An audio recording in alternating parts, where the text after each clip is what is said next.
সন্ত্রাসবাদের বিরুদ্ধে লড়াইয়ে ভারতের পাশে বিশ্বের সমস্ত দেশ। দিলীপ ঘোষ, কলকাতা, 13 মে।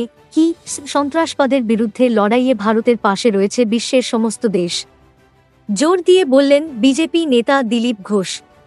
মঙ্গলবার সকালে কলকাতায় সাংবাদিকদের মুখোমুখি হয়ে দিলীপ ঘোষ বলেছেন, ভারতীয় সেনাবাহিনী শক্তিশালী এবং জোরালো আক্রমণ চালিয়ে 11টি বিমান ঘাঁটি ধ্বংস করেছে।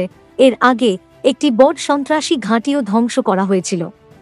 প্রাপ্ত রিপোর্ট অনুযায়ী 100 জনেরও বেশি সন্ত্রাসী নিহত হয়েছে। প্রতিশোধ নেওয়ার লক্ষ্য অর্জিত হয়েছে। প্রধানমন্ত্রী মোদির নেতৃত্বে সন্ত্রাসবাদের বিরুদ্ধে লড়াইয়ে সমগ্র বিশ্বের সমর্থন রয়েছে। এই লড়াইয়ে সমস্ত দেশ ভারতের পাশে দাঁড়িয়েছে। দিলীপ ঘোষ আরও বলেছেন, সংঘাতের সাময়িক বিরতির ফলে বিভিন্ন ব্যক্তির কাছ থেকে বিভিন্ন মন্তব্য এবং মতামত এসেছে, যার ফলে জনসাধারণের মধ্যে কিছুটা বিভ্রান্তি তৈরি হয়েছে। সেই কারণেই প্রধানমন্ত্রী এগিয়ে এসে বিষয়টি সকলের কাছে স্পষ্টভাবে ব্যাখ্যা করেছেন। আমি বিশ্বাস করি এর পরে জনগণের মধ্যে বা দেশের অভ্যন্তরে আর কোনো বিভ্রান্তি থাকা উচিত নয়।